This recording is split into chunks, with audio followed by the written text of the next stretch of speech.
കർത്താവിൽ പ്രിയ സഹോദരി സഹോദരങ്ങളെ, ഷിമോഗ റീജൻ MCOM അംഗങ്ങൾ മെത്തനോയ്യ എന്ന പ്രോഗ്രാം വഴി നോമ്പുകാല വിജനം നടത്തിക്കൊണ്ടിരിക്കുകയാണല്ലോ. ഈ അവസരത്തിൽ അവരെ പ്രത്യേകമായിട്ട് ഞാൻ അനുമോദിച്ചുകൊള്ളുകയാണ്. നമ്മൾ 50 നോമ്പിലേക്ക് പ്രവേശിച്ചിരിക്കുകയാണല്ലോ. പ്രാർത്ഥനയ്ക്കും ഉപവാസത്തിനും പ്രായശ്ചിത്തിനും പ്രത്യേകമായിട്ട് മാറ്റിവെച്ചിരിക്കുന്ന ശ്രേഷ്ഠമായിട്ടുള്ള 50 നോമ്പ് ഉപവാസാനുഷ്ഠാനങ്ങളിലൂടെയും ശരീര നിയന്ത്രണങ്ങളും പ്രാർത്ഥനാ ധ്യാനങ്ങളിലൂടെ ആത്മശുദ്ധിയും നേടിയെടുക്കുവാനുള്ള അവസരമാണ് നോമ്പുകാലം. ജോയൽ പ്രവാചകന്റെ പുസ്തകം 2-ാം അധ്യായത്തിൽ നമ്മൾ വായിച്ചു കേൾക്കുന്നു, നിങ്ങളുടെ വസ്ത്രങ്ങളെല്ലാം ഹൃദയമാണ് കീറേണ്ടത് എന്ന്. നോമ്പുകാലത്തിൽ നമ്മൾ പ്രവേശിച്ച ഈ കാലഘട്ടത്തിൽ ഇന്ന് നമ്മൾ സഭാമാതാവ് നമ്മുടെ വിജയനത്തിൽ ഇരുന്നായിട്ടുള്ള സുവിശേഷ ഭാഗം വിശുദ്ധ മർക്കോസിന്റെ സുവിശേഷം 2-ാം അധ്യായം 1 മുതൽ 12 വരെയുള്ള വാക്യങ്ങളാണ്. യേശു തളർവാദിയായിട്ടുള്ള രോഗികൾക്ക് സൗഖ്യം നൽകുന്നതായിട്ടുള്ള സംഭവമാണ്. യേശു കഫർനഹൂമിൽ ആയിരിക്കുമ്പോൾ നിരവധിയായിട്ടുള്ള ആളുകൾ അവിടെ തടിച്ചുകൂടി. അവൻ അവരോട് വചനം പ്രസംഗിച്ചുകൊണ്ടിരുന്നു. അപ്പോൾ 4 പേർ ഒരു തളർവാദിയായ രോഗിയെ എടുത്തുകൊണ്ട് യേശുവിന്റെ അടുക്കലേക്ക് കൊണ്ടുവന്നു. ജനക്കൂട്ട നിമിത്തം അവന്റെ അടുക്കലെത്തുവാൻ അവർ കഴിഞ്ഞില്ല. അതിനാൽ അവൻ ഇരുന്ന സ്ഥലത്തിന്റെ മേൽക്കൂര പൊളിച്ച് തളർവാക്കി കിടക്കയോടെ താഴേക്ക് ഇറക്കി. അവരുടെ വിശ്വാസം കണ്ട യേശു തളർവാദിയോട് പറഞ്ഞു, മകനെ, നിന്റെ പാവങ്ങൾ ക്ഷമിക്കപ്പെട്ടിരിക്കുന്നു. നിന്റെ കിടക്കയും എടുത്ത് വീട്ടിലേക്ക് പോവുക. എല്ലാവരും ഇത് കണ്ട് വിസ്മയിച്ചു. ഇതുപോലെ തന്നെ ഒരിക്കൽ ഞങ്ങൾ കണ്ടിട്ടില്ല എന്ന് പറഞ്ഞുകൊണ്ട് അവർ പരസ്പരം പറയുകയാണ്. ഇന്നത്തെ സുവിശേഷ നമ്മൾ അടിസ്ഥാനപ്പെട്ട് ചിന്തിക്കുന്ന അവസരത്തിൽ തളർവാദ രോഗിയുടെയും അതോടൊപ്പം തന്നെ അദ്ദേഹത്തെ കൊണ്ടുവന്ന 4 പേരുടെയും വിശ്വാസമാണ് ആ രോഗിക്ക് യഥാർത്ഥമായിട്ടുള്ള സൗഖ്യം നൽകുവാനായിട്ട് സാധിച്ചത്. യേശു ആ രോഗിയെ സുഖപ്പെടുത്തും എന്നുള്ളൊരു ആഴമായിട്ടുള്ള വിശ്വാസം അവർക്കുണ്ടായിരുന്നു. ആ വിശ്വാസം കണ്ട് കർത്താവായ യേശു ആ തളർവാദിക്ക് സൗഖ്യം നൽകിയാണ്.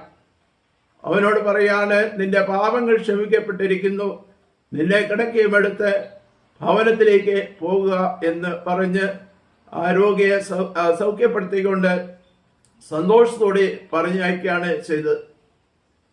ഇന്നത്തെ നമ്മൾ ഈ സുവിശേഷം അടിസ്ഥാനപ്പെടുത്തി ചിന്തിക്കുന്ന അവസരത്തിൽ 2 കാര്യങ്ങൾ നമ്മൾ പ്രത്യേകമായി ചിന്തിക്കേണ്ടത്. ഒന്ന്,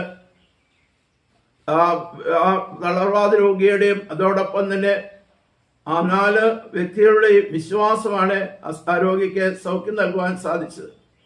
നമ്മുടെ ഓരോരുത്തരുടെയും ജീവിതത്തിൽ ആഴമായിട്ടുള്ള വിശ്വാസം നമുക്ക് ഉണ്ടായിരിക്കണം. ആ വിശ്വാസം കൂടി നമുക്ക് വളരുവാനായിട്ട് സാധിക്കുമ്പോൾ നമ്മുടെ ജീവിതത്തിൽ ഒത്തിരി കൃപ സ്വീകരിച്ചുകൊണ്ട് നമുക്ക് വളരുവാനായിട്ട് സാധിക്കുകയും ചെയ്യും. ഈ അവസരത്തിൽ ഒരു ഉദാഹരണം ഞാൻ പറയുകയാണ്. 6 വയസ്സുകാരനായിട്ടുള്ള നഥാനിയേൽ എന്ന ഒരു ബാലൻ ഫ്രാൻസിസ് മാർപ്പായുടെ അടുക്കലേക്ക് ചെല്ലുന്നു. അപ്പോൾ മാർപ്പാപ്പ അവനോട് ചോദിക്കുകയാണ്, നിന്റെ വിശ്വാസത്തിൽ വളരുവാനായിട്ട് നിന്നെ പ്രേരിപ്പിച്ചത് ആരൊക്കെയാണ് എന്ന്. അപ്പോൾ അവൻ പറയാണ്, എന്നെ വിശ്വാസത്തിൽ ആഴപ്പെടുത്തിയ മാതാപിതാക്കന്മാരുടെ നല്ല ജീവിതവും മാതൃകയുമാണ്. രണ്ടാമതായിട്ട് എൻ്റെ ദേവാലയത്തിലുള്ള ഞങ്ങളുടെ വികാരിയുടെ ആ നല്ല പ്രബോധനങ്ങളും അതോടൊപ്പം തന്നെ മതബോധനം എനിക്ക് നൽകിയ അധ്യാപകരുടെ നല്ല പഠനങ്ങളുമാണ് എന്നെ വിശ്വാസത്തിൽ ആഴപ്പെടുത്തുവാനായിട്ട് സാധിച്ചത് എന്ന്. ഇപ്പോൾ നമ്മുടെ വളർന്നു വരുന്ന കുഞ്ഞുങ്ങൾ വിശ്വാസത്തിൽ നമുക്ക് വളർന്നു വരുവാനായിട്ട് സാധിക്കണം. ആ വിശ്വാസത്തിൽ ആഴപ്പെട്ട് വളരുവാനായിട്ട് സാധിക്കുമ്പോൾ മാത്രമേ ആധുനിക ലോകത്തിൽ നല്ലവരായിട്ട് വളർന്നുകൊണ്ട് മുന്നോട്ട് നീങ്ങുവാനായിട്ട് സാധിക്കുകയുള്ളൂ. രണ്ടാമതായിട്ട് നമ്മൾ കാണുന്നത് തളർവാദ രോഗിയുടെ കർത്താവ് അരുളിച്ചെയ്യാണ്, നിന്റെ പാപങ്ങൾ ക്ഷമിക്കപ്പെട്ടിരിക്കുന്നു, നിന്റെ കിടക്കയുമെടുത്ത് ഭവനത്തിലേക്ക് പോകുക എന്ന്. അപ്പോൾ പാപത്തിന്റെ ഫലമായിട്ടാണ് രോഗമുണ്ടായെന്ന് കർത്താവ് അവനെ ബോധ്യപ്പെടുത്തുകയാണ്. പലപ്പോഴും നമ്മുടെ ജീവിതത്തിൽ പല രീതിയിലുള്ള തെറ്റുകളും പാപങ്ങളും വഴിയായി നമ്മുടെ മനസ്സാക്ഷി കുത്തുണ്ടായി അതിന് ഫലമായിട്ട് പല രോഗങ്ങളും ഉണ്ടാകുന്നതായിട്ട് അനുഭവത്തിൽ നിന്ന് മനസ്സിലാക്കുവാനായിട്ട് സാധിക്കുന്നുണ്ട്.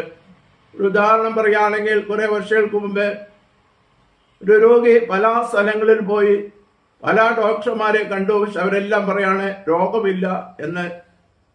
അദ്ദേഹം ഒരു ഡോക്ടറെ ചെന്ന് തന്റെ വിവരങ്ങളെല്ലാം പറയുന്ന അവസരത്തിൽ ആ ഡോക്ടർ പറയാണ്, താനൊരു ക്രിസ്ത്യാനിയാണല്ലോ, നിന്റെ ദേവാലയത്തിലേക്ക് പോവുക, നല്ലൊരു കുമ്പസാരം നടത്തുക, അനുതാപമുള്ള ഒരു ഹൃദയത്തോടായിരിക്കുക, നിന്റെ രോഗങ്ങളെല്ലാം മാറുമെന്ന്. അപ്പോൾ ആ മനുഷ്യൻ പോയി ദേവാലയത്തിൽ പോയി നല്ലൊരു കുമ്പസാരം നടത്തി അദ്ദേഹത്തിന്റെ രോഗങ്ങളെല്ലാം പൂർണ്ണമായിട്ട് സൗഖ്യപ്പെട്ടു. അദ്ദേഹം സന്തോഷത്തോടെ പോവുകയാണ് ചെയ്തത്. ഇതുപോലെ നമ്മൾ ഓരോരുത്തരുടെയും ജീവിതത്തിൽ ആഴമായിട്ടുള്ള വിശ്വാസവും അതോടൊപ്പം നമ്മൾ അനുതാപമുള്ള ഒരു ഹൃദയവും ഉണ്ടായിരിക്കുമ്പോൾ നമ്മുടെ ജീവിതത്തിൽ സന്തോഷം, സമാധാനം അനുഭവിച്ചുകൊണ്ട് ജീവിക്കുവാനായിട്ട് സാധിക്കട്ടെ എന്ന് പ്രത്യേകമായിട്ട് പ്രാർത്ഥിക്കുകയാണ്. ദൈവം നമ്മൾ ഓരോരുത്തരെയും ധാരാളമായിട്ട് അനുഗ്രഹിക്കുകയും ചെയ്യട്ടെ.